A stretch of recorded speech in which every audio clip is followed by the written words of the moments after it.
할렐루야, 반갑습니다. 아니, 우리 친구 기다려줬는데 왜 목소리를 안 내요? 같이 읽어요, 다음 주부터는. 네, 같이 읽으시고요. 평안하셨는지요? 또 오늘 멀리서도 오신 얼굴, 반가운 얼굴 또 감사합니다.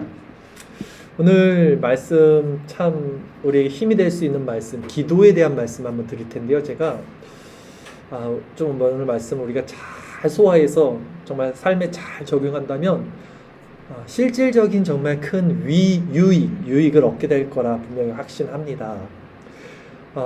컴컴한 방이, 아주 칠흑 같은 방이 있었다고 생각해 보세요. 여러분, 가끔 그럴 때 있어요. 저도 귀찮아서, 불 켜기가 귀찮아서 뭘 찾거나 뭐 핸드폰을 뭘 꽂거나 이래야 될 때 여기쯤 있겠지 해서 막 했는데도 안 되는 거야.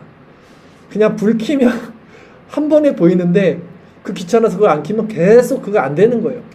마찬가지로 컴컴한 방 안에서 찾고자 하는 물건이 있어도요, 쉽게 찾을 수가 없습니다.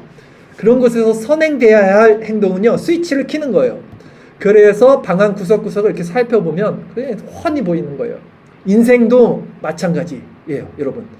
우리 인생에 스스로 풀 수 없는 문제를 해결하기 위해서는 스스로 힘으로 안 되는 걸 계속 붙잡고 있는 게 아니라 마음의 스위치를 켜고 빛의 조명을 받는 거예요. 이 마음 가운데 빛의 조명을 받는 거예요.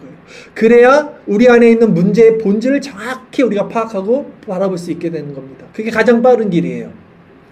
그런 관점에서 기도는 우리 마음의 스위치를 켜는 작업입니다. 기도가 뭐라고요? 우리 마음의 환한 불, 이 스위치 켜는 거예요. 기도를 통해서 우리 마음이 환해져서 문제의 본질을 보면요, 이제 인생이 풀리는 겁니다. 기도를 통해서 우리는 알지 못했던 바를 알게 돼요. 그리고 찾지 못했던 바를 찾게 됩니다. 그래서 오늘은 기도하면 보이는 것들. 저 어떤 스님이 그런 책을 하나 쓴 거 있었어요. 멈춰서면 비로소 보이는 것들. 그거 다른 건 아닌데 비슷한데, 기도하면 보이는 것들, 기도하면 보이는 것들이라는 제목으로 기도의 본질과 그 필요성, 그 유익에 대해서 말씀을 전하도록 하겠습니다. 오늘 본문을 함께 보도록 하겠습니다. 누가복음 6장 12절 한 절 말씀 우리 같이 읽겠습니다. 이때에 예수께서 기도하시러 산으로 가사 밤이 새도록 하나님께 기도하시고, 이렇게 본문은 시작합니다. 여기서 이때에로 시작하는 오늘 본문 배경은 뭐냐면요, 우리가 지난주 지지난주 다 살펴본 게 뭐였냐면 안식일 논쟁이었어요. 안식일날 예수님이 자꾸 일을 하는 것처럼 보이니까 서기관과 바리새인들이 이제 죽이려고 했단 말이에요, 예수님을. 그때에로 시작하는 거예요. 그때에. 그러니까 예수님께서 지금 놓인 현실적 상황이 좋지 않았어요. 거기 서기관, 바리새인 또 누구까지 합세했냐면 헤롯 당원까지 합세했었어요. 그래서 예수님을 죽이려고 막 했던 그 시기에 이때 예수님이 하신 일이 바로 기도였다는 거예요. 오늘 보면 문제 앞에서 예수님은 밤이 새도록 하나님께 기도하신 거예요, 먼저. 그런데 여러분, 예수님이 누구십니까? 예수님이 하나님이셔요. 히브리서에 보면 예수님이 하나님의 영광의 강체시고 그 본질의 형상이라고 했어요. 하나님의 그 형상의 본체의 형상이라고 그랬죠. 본체의 형상이에요. 하나님이신 예수님이 밤이 새도록 기도를 하셨다는 것이 조금 의아했어요, 저는. 호모우시우스라 그래요. 동일 본질이다. 예수님은 하나님이시다. 그걸 분명히 말했는데 그 본체의 형상이신데, 그런 분이 굳이 밤이 새도록 그냥 잠깐 기도하면 몰라도 우리가 막 큰 문제를 해결하기 위해서 막 나무뿌리 뽑듯 막 며칠 막 처리하는 것처럼 예수님이 그렇게 기도하실 필요가 있었을까 했을 때, 그렇지만 성경에는요, 예수님이 기도하는 모습이 너무나 많이 보여요. 이렇게 막 땀방울이 핏방울이 되도록 기도하시고, 막 새벽마다 기도하시고, 잠잠한 곳에 혼자 가서 기도하시고, 밤새도록 기도하시는 모습들을 계속 보여줍니다. 이렇듯 예수님께서 그 동일 본질, 하나님과 한 분 동일 본질, 호모우시우스신 그 예수님께서 기도하신 이유는요, 예수님은 완전한 하나님이셨어요. 그러나 또 뭡니까? 완전한 인간이셨어요. 그렇기 때문에 인간으로 이 땅에 오셨기 때문에 인간이 있었던 예수님은 하나님께 기도를 통해서 연합될 수밖에 없었어요, 이 땅에서는. 그래서 예수님이 공생의 기간 동안 끊임없이 기도하는 모습을 보이는 것입니다. 그렇다면 하물며 우리가 하나님과 연합되기 위해서는, 이런 예수님조차도 하나님과 연합되기 위해서 그렇게 기도에 전념했었다면, 하물며 우리가 하나님께 연합되기 위해서는 어떻게 해야 하는가? 더더욱 기도에 전념하고 힘써야 하는 것입니다. 우리는 예수님께서는 그렇게 밤이 새도록 기도를 하셨어요. 그리고 나서 이제 예수님이 다음과 같은 행동을 하십니다. 본문 계속해서 보겠습니다. 누가복음 6장 13절에서 16절까지 말씀 같이 읽겠습니다. 밝음에 그 제자들을 부르사 그 중에서 12를 택하여 사도라 칭하셨으니 곧 베드로라고도 이름을 주신 시몬과 그의 동생 안드레와 야고보와 요한과 빌립과 바돌로메와 마테와 도마와 알페오의 아들 야고보와 셀롯이라는 시몬과 야고보의 아들 유다와 예수를 파는 자 될 가롯 유다라. 아멘. 이 12를 세우신 거예요. 기도 후에 아침이 되자 이제 불러서. 근데 여기서 많은 이들이요, 예수님께서 지금 밤이 새도록 기도하신 이유에 대해서 12사도를 세우려는 목적이었다라고 생각을 해요. 12사도를 세우기에 앞서 12명의 사도를 세우기 위한 목적으로 산에 가서 밤새도록 기도하고 그리고 12사도를 세웠다라고 생각하지만, 같은 말이지만 저는 조금 다른 결을 가지고 있어요. 한번 들어보세요. 자, 예수님께서 지금 밤새도록 무슨 기도를 드렸을까요? 여러분 한번 상상해 보세요. 5분 10분 기도한 게 아니에요. 지금 밤새도록 기도하셨는데 도대체 무슨 기도를 드리셨을까? 하나님, 이제 사역을 해서 사도들을 12명을 세울 텐데 이 12명 누굴 세워야 될지 하나님 알려주세요. 이렇게 기도를 하셨을까요? 저는 그렇지 않다라고 생각을 해요. 우리는 보통 기도를 하기 전에 기도의 목적과 방향을 우리 스스로 이미 정해놓고 기도를 시작합니다. 쉽게 말해서 내 소원 성취를 이미 정해놓고 그것을 위해 비는 결제받는 수단으로 기도를 사용해요. 하나님께. 그래서 본문 역시 우리는 어떻게 해석하냐면, 예수님께서 제자를 세우기 위한 목적으로 산에 올라가서 그 12명의 이름을 하나님께 구해서 받아서 밤새워 기도했다는 의미로서 많은 사람들이 받아들이고 있더라고요. 물론 밤이 새도록 기도하신 후에 지금 예수님께서 제자들을 세운 모습을 이렇게 보면 그 기도의 응답이 제자들을 세우는 것임은 분명해요. 그러나 예수님께서 제자들을 세우기 위한 목적을 갖고 산에 올라가 하나님께 밤새 기도했다고 생각하는 것은 다른 거라는 거예요. 지금 배경을 보세요. 지금 배경은 어떤 배경이었냐면, 지금 예수님을 죽이려고 하는 세력들이 많아지는 상황이었어요. 그쵸? 그런 가운데 예수님께서 산에 올라가서 기도하셨다는 것이 오늘 본문이 말하고 있는 자연스러운 흐름이에요. 이게 배경의 흐름입니다. 그러기에 지금 상황을 보면요, 예수님을 죽이려 하는 세력들이 많아지는 이때 예수님은 하나님께 그분의 뜻을 구한 거예요. 이게 1차적이었던 거예요. 그리고 자신의 죽음을 이제 받겠죠. 이미 알고 있었을지도 모르고요. 그 죽음 이후에 이 자신의 사역을 계승할, 이 복음을 증거할 증인으로서 사도를 세우게 되는 거예요. 이게 흐름입니다. 그런 면에서 우리가 기도를 우리가 드리는 기도의 방향과 목적은요, 내 자신이 주가 되어야 한다 생각하지 않는 거예요. 저는 오히려 하나님 자신을 구할 때 무엇을 구할지 성령께서 알려주는 것이지, 우리가 먼저 무엇을 구할지를 정해놓고 그것에 대한 응답을 받고자 기도로 나가는 모습이 아니라는 거예요. 오늘날 너무나 많은 이들이 이미 자신의 생각대로 기도의 제목이나 목적을 정해놓고 하나님께 기도로 나아갑니다. 그러나 오히려 성경은 우리는 마땅히 기도할 바를 알지 못하며 그러기에 성령님께 성령님께서 우리를 위해서 탄식하는 마음으로 기도해 주신다라고 말을 해요. 로마서 8장 26절, 27절 두 절 말씀을 함께 주일설교 말씀 구절 읽겠습니다. 이와 같이 성령도 우리의 연약함을 도우시나니 우리는 마땅히 기도할 바를 알지 못하나 오직 성령이 말할 수 없는 탄식으로 우리를 위하여 친히 간구하시느니라. 마음을 살피시는 이가 성령의 생각을 아시나니 이는 성령이 하나님의 뜻대로 성도를 위하여 간구하심이니라. 아멘. 여러분, 혹시 여러분도 기도하실 때 그런 경험 있지 않으셨나요? 기도하는 중에 처음 우리 생각과는 다르게 하나님의 뜻을 분명히 알게 돼서 내 뜻과 생각이 변해서 하나님의 뜻대로 기도하고 있는 상태를 경험해 본 적 있으십니까? 그런데 그렇다면 여러분, 그런 기도 후에 여러분 우리 마음이 어땠습니까? 너무나 평온하지 않았습니까? 아무 거리낌도 일어나지 않고 삶의 문제들이 명쾌해지고 단순해지고 확실해지고 인생의 길이 보이게 되는 그런 경험이 있지 않았습니까?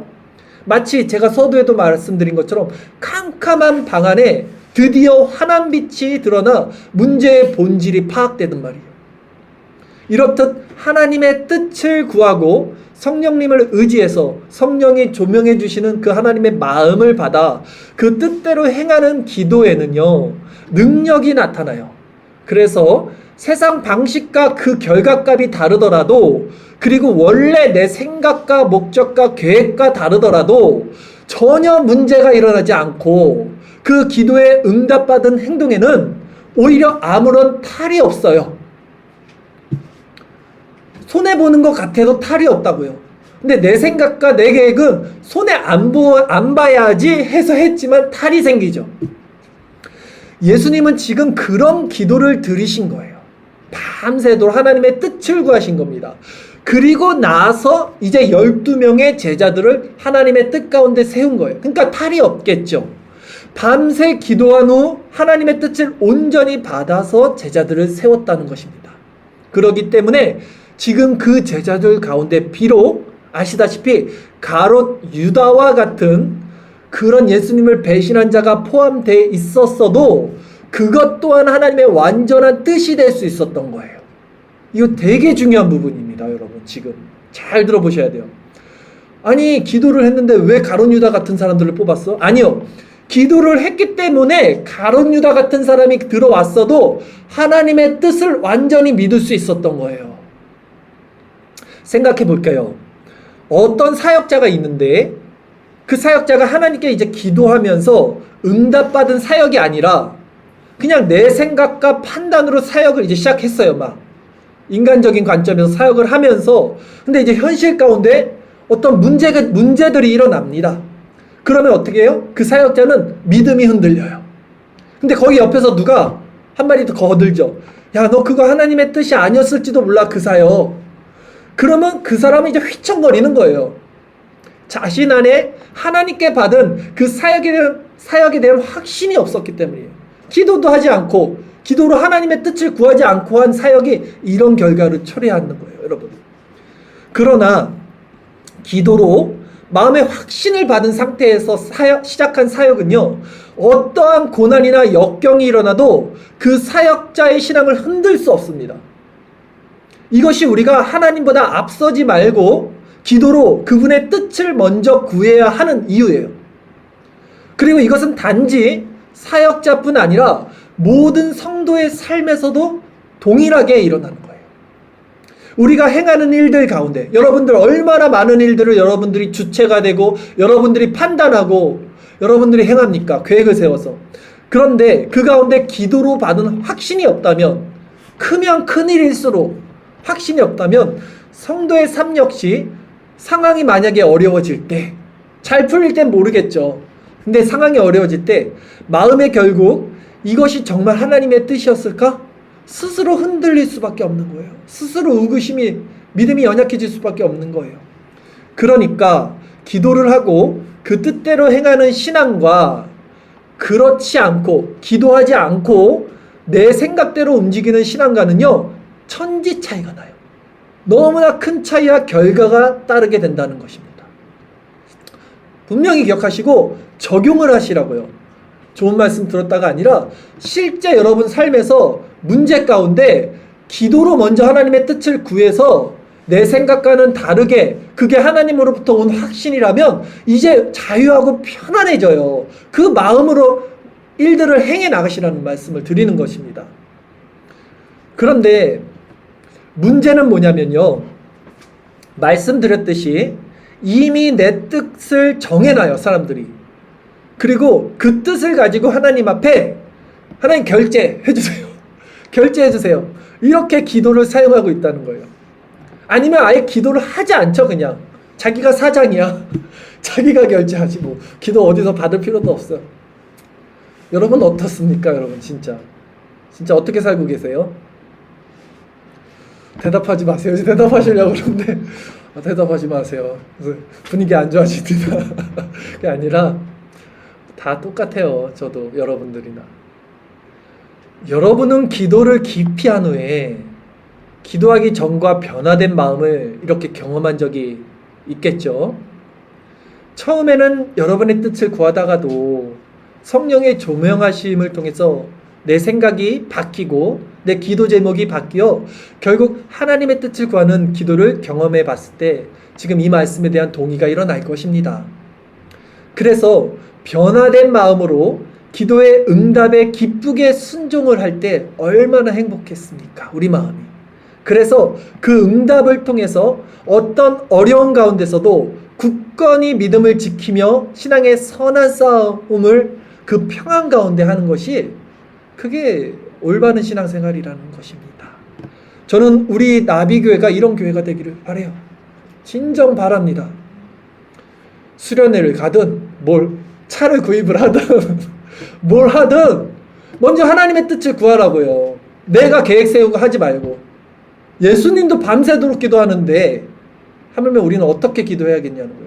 그래서 하나님이 진짜 직통계시로 음성을 주시 않아요. 말씀이 계시된 지금은. 그러나 마음에 성령께서 이제 조명해 주시고 이 마음을 교정해 주시고 정말 그 마음을 주셨더니 우리가 알게 된다. 이게 정말 하나님의 뜻이구나. 근데 영혼이 알잖아요. 얼마나 그러면 마음이 뭐랄까요?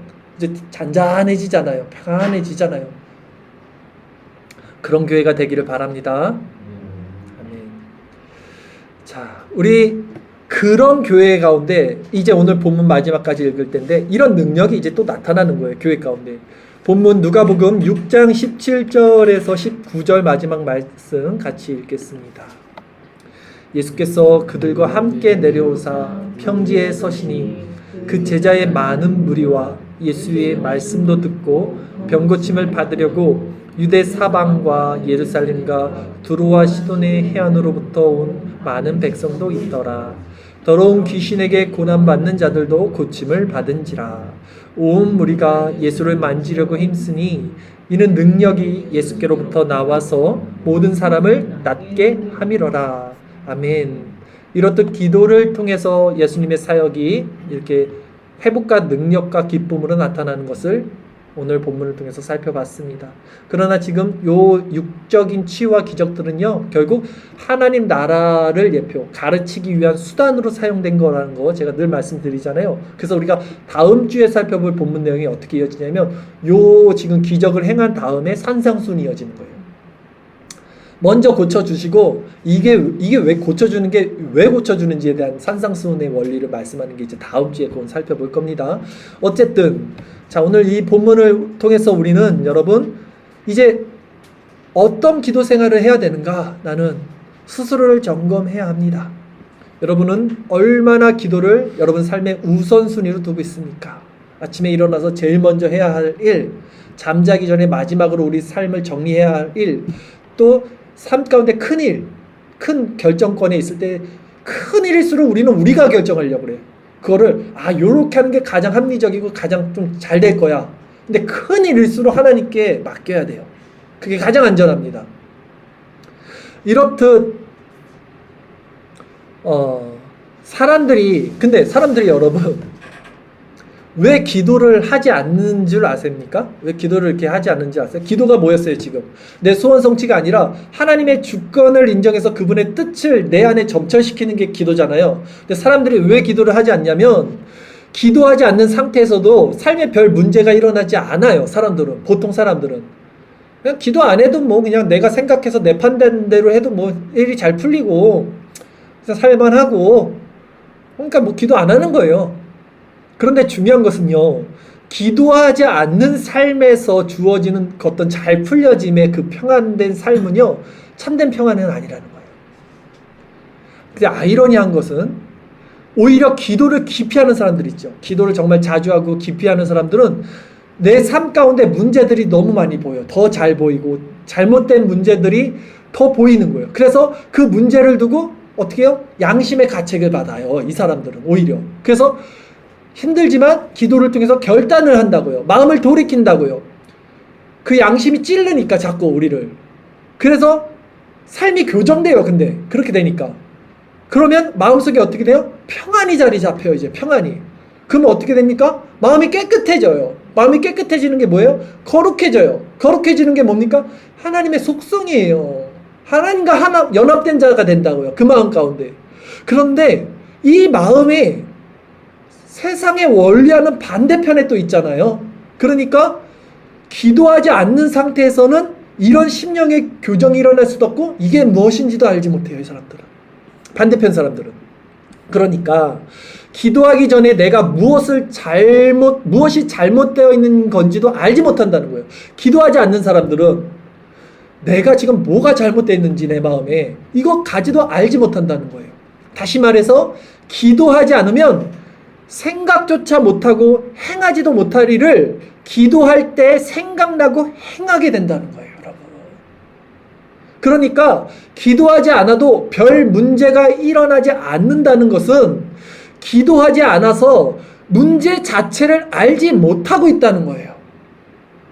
문제가 일어나는 게 아니라 문제가 안 보이는 거예요. 껌껌해서. 되게 더러운데 방안이 내 마음이 되게 더러운데 이 껌껌하니까 내 마음이 안 보이는 거예요. 그건. 오히려 기도하지 않는 자들의 상태가 그런 거예요. 기도하는 자들은요, 불을 켜니까 더러운 게 보이니까 정리해야죠, 치워야죠, 깎아내야죠, 잘라내야죠, 잘못된 거. 그러나 기도하기 전에는 영적인 눈과 마음이 막혀 있어요. 그래서 보이지 않던 것들이 이제 기도를 통해서 보이게 되면요, 이제 바른 판단을 하게 될 수 있습니다. 방 안에 불이 켜지는 거예요. 우리 마음의 방 안에. 지저분한 것들이 보이고요. 이제는 그것을 치우게 됩니다. 그런데 그 깨끗하고 정리된 마음 상태, 평안한 마음 상태가 뭐냐면 하나님 나라라는 거예요. 여러분, 청소 좋아하세요? 저는 이거 청소기 돌리는 걸 되게 좋아해요. 왜냐면 이거 청소기 돌리면 기분이 좋아져요. 우리가 하물며 집안만 청소해도 내 마음이 그렇게 평안하고 기분이 좋아지는데 우리 심령을 청소하면 얼마나 마음이 평안하고 깨끗해져요. 마음이 청결한 자는 하나님을 볼 것인 거예요. 성경이 말하는 거예요. 이게 그 마음이에요. 마음이 거룩해져서 청결한 자가 그 자가 하나님을 본다는 거예요. 하나님을 본다는 게 뭡니까? 거듭난다는 거예요. 하나님 나라를 본다는 것은 거듭난다는 거예요.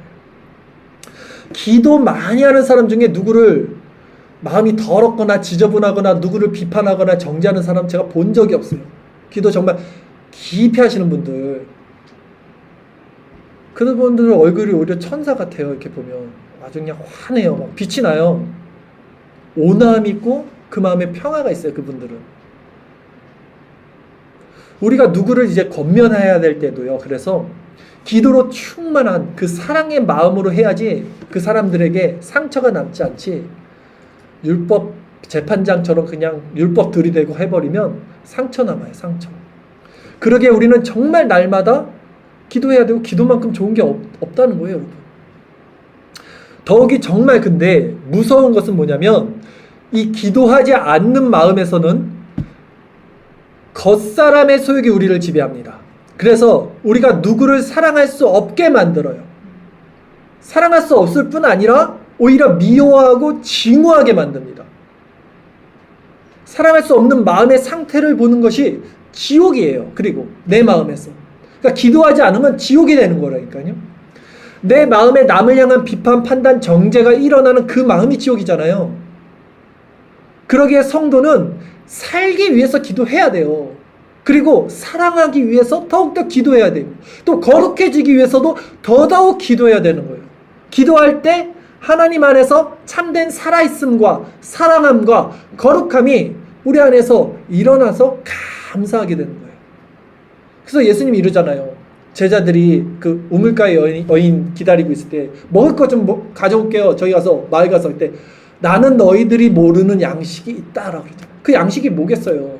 하늘의 만나, 기도의 양식이지 않겠습니까?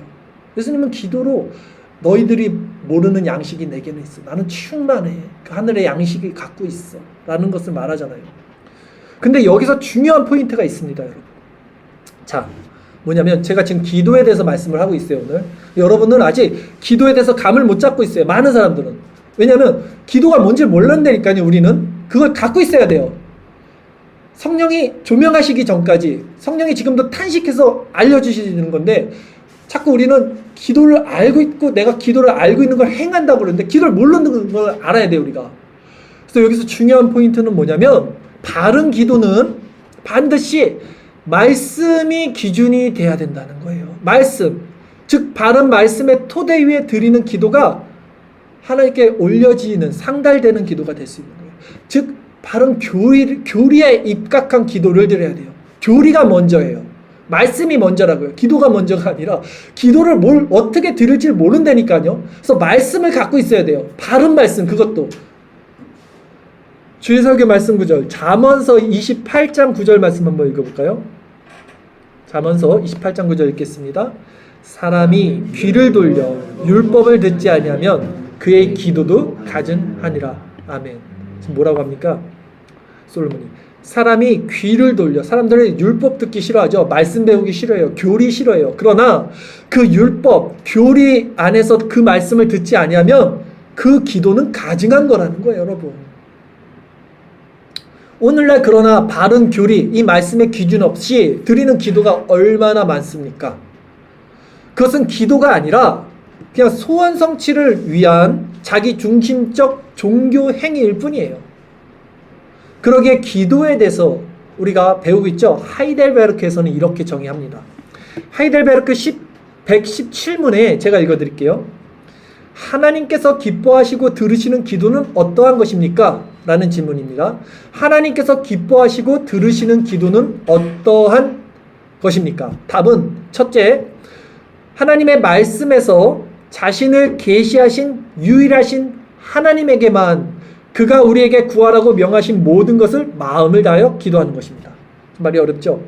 이게 무슨 말이냐면 하나님께서 기뻐하시고 들으시는 기도는 그의 말씀에서, 그러니까 성경이죠, 자신을 계시하신 하나님에게만, 그러니까 기도의 대상은 하나님이에요. 그리고 그가 우리에게 구하라고 명하신 모든 것, 그가 구하라고 명하신 그 율법, 그 성경에 있는 그것을 마음을 다해 구하는 게 기도라고요.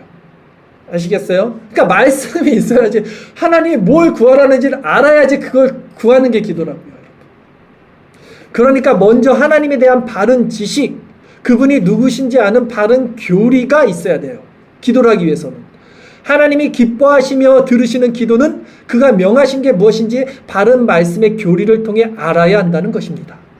성경을 통해서 하나님께서 그렇다면 우리에게 무엇을 구하라고 하셨는지 한번 살펴볼까요? 하나님이 무엇을 먹을까?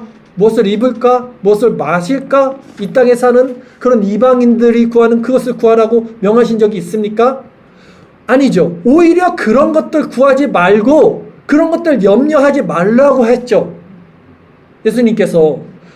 그러면 예수님께서는요, 하늘의 새도 땅의 들풀도 다 하나님이 입히시고 먹이시는데 하물며 너희가 뭐냐? 책망을 하셔요. 오히려 그런 기도를 하는 사람들을 향해서. 그러면 하나님이 구하라고 하신 그 명하신 그 기도의 제목은 무엇입니까? 주의 설교 말씀 구절 보겠습니다. 마태복음 6장 33절 말씀입니다. 같이 읽겠습니다. 그런즉 너희는 먼저 그의 나라와 그의 의를 구하라. 그리하면 이 모든 것을 너에게 더하시리라. 아멘. 먼저 뭘 구해요? 그의 나라와 그의 의. 즉 이게 뭐냐면 하나님 자신을 구하라는 거예요. 이게 쉽게 얘기해서 하나님 자신. 우리는 뭘 구할지 모르니까 하나님 자신을 구하라는 거예요. 성령을 의지해서. 그리고 또 무엇을 구하라고 합니까? 누가복음 11장 9절에서 13절까지 말씀도 한번 같이 보겠습니다. 내가 또 너희에게 이르노니 구하라 그러면 너희에게 주실 것이요 찾으라 그러면 찾아낼 것이요 문을 두드리라 그러면 너희에게 열릴 것이니 구하는 이마다 받을 것이요 찾는 이는 찾아낼 것이요 두드리는 이에게는 열릴 것이니라. 너희 중에 아버지 된 자로서 누가 아들이 생선을 달라 하는데 생선 대신에 뱀을 주며 알을 달라 하는데 정갈을 주겠느냐? 너희가 악할지라도 좋은 것을 자식에게 줄 알거든 하물며 너희 하늘 아버지께서 구하는 자에게 성령을 주시지 않겠느냐 하시니라. 아멘. 지금 구하래요. 뭘 구하라고 합니까? 성령을 구하래잖아요. 성령을. 먹을 거 입을 거 말고 성령을 찾고 구하라는 거예요. 그러면 주신다는 겁니다. 즉 성령을 구하라는 게 뭐예요? 성령이 누굽니까? 하나님이시잖아요. 하나님 자신을 구하라는 거예요. 이것도. 그렇다면 여러분 이제 기도가 무엇인지 확실히 더 아시겠죠? 여러분이 아직도 내 필요, 내 목적, 내 소원 성취를 정해놓고 그것에 대한 수단으로 그 목적으로 하나님 앞에 기도하고 있다면 그것은 얼마나 잘못된 기도라는 것을 알아야 해요. 성경은요 그런 기도에 대해서는 이렇게 말을 합니다. 야고보서 4장 2절 3절입니다. 주일설교 말씀 구절 같이 읽겠습니다. 너희는 욕심을 내어도 얻지 못하여 살인하며 시기하여도 능히 취하지 못함으로 다투고 싸우는도다. 너희가 얻지 못함은 구하지 아니하기 때문이요 구하여도 받지 못함은 정욕으로 쓰려고 잘못 구하기 때문이라. 아멘. 얻지 못하면 구하지 않았어요. 성령을 구했어야 되는데 잘못 구했어요. 정욕으로 쓰려고 잘못 구한 거 하나님이 안 들어주시겠죠. 그 아들을 사랑하신다면. 근데 여러분 이런 설교를 아무리 전해도 제가 뭐 이런 설교 한두 번 전했습니까? 그래도 많은 사람들은요 하나님 자신을 구한다는 게 뭔지 몰라요. 그의 나라와 그의 의를 구한다는 게 뭔지 몰라요. 기도의 깊은 곳으로 가지 못해요. 예수님이 밤새도록 기도했던 걸 잘 생각해 보세요. 예수님이 그 겟세마네에서도 핏방울이 될 정도로 기도했잖아요. 제자들은 다 자는데 그 상태를 한번 생각해 보세요. 왜? 무엇 때문에? 그렇게 이건 시간의 문제가 아니에요. 오래 기도했다는 얘기가 아니라 정말 깊이 들어가는 거예요. 기도가. 하나님 자신을 구하는 게 무엇인지 그 상태로 들어가는 게 기도라고요. 그거에 전심 전력을 쏟으신 거예요. 예수님은. 인간이기 때문에. 이런 설교를 아무리 전해도 사람들은 하나님 자신을 구하는 것이 뭔지 모르고 여전히 기도하라고 하면 자신이 주인이 돼서 자신의 필요를 구하고 있는 것을 볼 때 얼마나 안타까운지 몰라요. 근데 왜 그러냐면 기도가 무엇인지를 몰라요. 기도로 들어갈 수가 없는 거예요. 지금 말한 그 깊이 있는 그 상태로 들어가지. 성령의 도우심, 성령의 그 조명의 비침을 받지 못하는 거예요. 그러기에 우리가 하나님의 마음을 알기 위해서는 그래서 우리가 그의 나라와 의를 구하는 것이 무엇인지 알기 위해서는 예수님의 영인 성령의 도우심이 간절히 필요한 거예요. 그리고 성령을 의지하여 기도하기 위해서는 먼저 내 것을 내려놓고 내 힘을 빼고 그분 안에 겸손히 순종하는 마음이 선행되어야 해요. 그것이 우리가 할 수 있는 기도의 전부입니다. 나머지는 성령이 하시는 거예요. 정확히 알아들으셔야 돼요. 우리가 할 수 있는 기도는 뭐냐면 성령을 의지해서 성령이 깨우쳐지고 조명해 주시기 위해서 내가 할 수 있는 것은 내 것을 내려놓고 내 생각, 내 힘을 빼고 다 그리고 그 성령, 그 하나님 앞에 겸손히 순종하는 마음이에요. 그것이 우리가 할 수 있는 기도의 전부예요. 기도하실 때 그 기도를 하시라고요. 그 나머지는 성령이 우리에게 비춰줘야 되는 거예요. 이제 말씀을 정리합니다. 오늘 본문을 통해 우리는 문제 가운데 하나님 앞에 기도하시는 예수님의 모습을 봤습니다. 예수님은 어떤 목적을 가지고 기도한 것이 아니라 하나님의 뜻을 온전히 구했고 그 결과 자신의 죽음 이후 복음을 세상에 전파할 사도들을 세우셨어요. 이를 통해 우리는 내 뜻을 내려놓고 하나님의 뜻을 내 심령 가운데 구하는 것이 올바른 기도라는 것을 배웠으며 그 뜻대로 행하는 기도만이 진정 하나님께 영광이 되고 내게 평안과 위로와 기쁨이 된다는 사실 또한 함께 나눴습니다. 또한 우리가 기도하지 않는다면 우리는 다른 누구를 사랑하지 못할 뿐만 아니라 나아가서 그 다른 이들을 미워하고 증오하게 된다는 사실 또한 배웠습니다. 그러니 여러분 기도에 감사함으로 항상 깨어 있으십시오. 하나님의 말씀과 기도로 우리는 거룩해져야 합니다. 오직 하나님의 말씀과 기도로 거룩해지는 거예요. 그리고 무엇보다 이 시간 여러분 삶 가운데 지금 하나님께 먼저 묻지 않고 하나님 앞에 먼저 묻지 않고 행하는 일들이 있었다면 지금이라도 회개하시고 돌이켜서 다시 하나님의 뜻을 구하세요. 먼저 다 취소하세요. 여러분이 진행했던 모든 일 그냥 다 제자리로 백지 상태로 놓으시고 먼저 하나님께 구하시고 하나님의 주권에 따라 여러분의 삶을 수정하십시오. 그런 은혜가 그래서 참된 기쁨이 평화가 우리 안에 성령께서 조명해 주시기를 바랍니다. 우리 마지막으로 잠언 28장 26절 말씀 읽으면서 말씀을 마치도록 하겠습니다. 같이 읽겠습니다. 자기의 마음을 믿는 자는 미련한 자요 지혜롭게 행하는 자는 구원을 얻을 자니라. 아멘.